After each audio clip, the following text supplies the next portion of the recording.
Olá, eu sou a Cacau e esse é o segundo episódio da websérie do workshop de comunicação para artistas.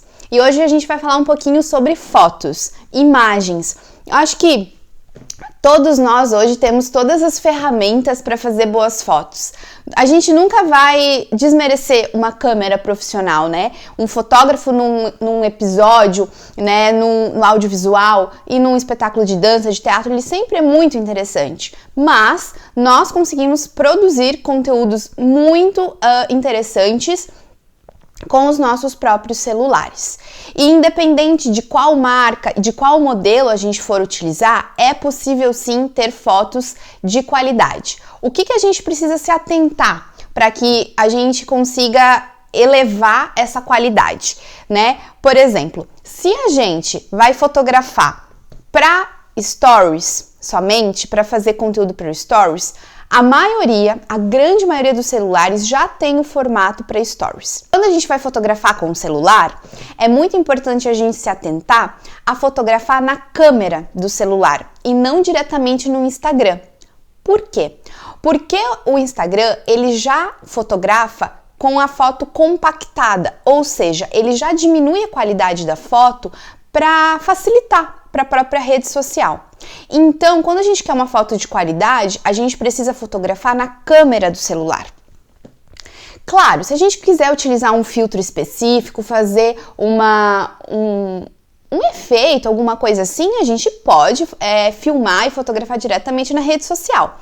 Agora, se a gente pretende utilizar aquele material depois, é bem melhor a gente fotografar direto na câmera, né? E também, para quem já edita ou quer começar a editar, a gente tem muito mais mecanismos, porque a foto que a gente fotografa direto no Instagram, ela já vem com efeito, né? Ou já vem bem compactada, ou seja, a partir do momento que você for editar uma foto que você pegou da rede social, ela vai pixelar, ela vai ter muito ruído e não vai ter qualidade.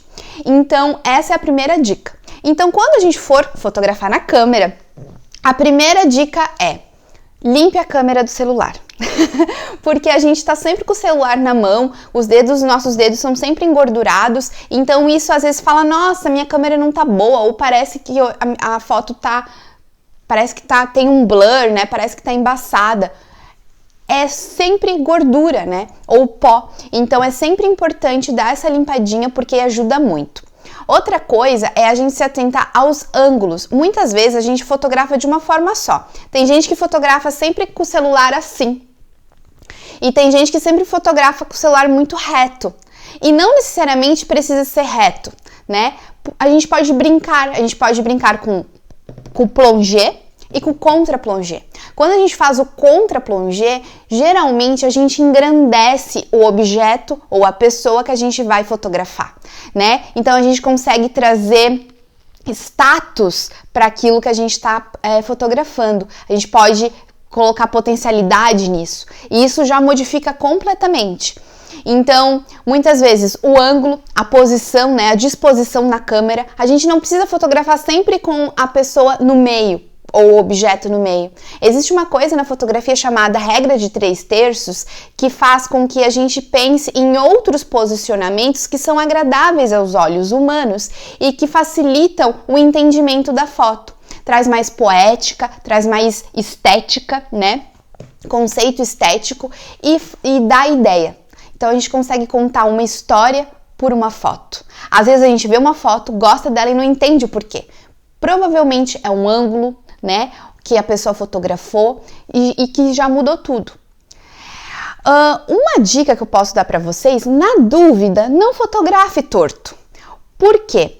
Porque geralmente eu vejo muita gente fotografando com a câmera na diagonal, é moderno e tudo mais, mas na verdade você cortou um monte de coisa para aquilo acontecer e só parece torto mesmo, no caso.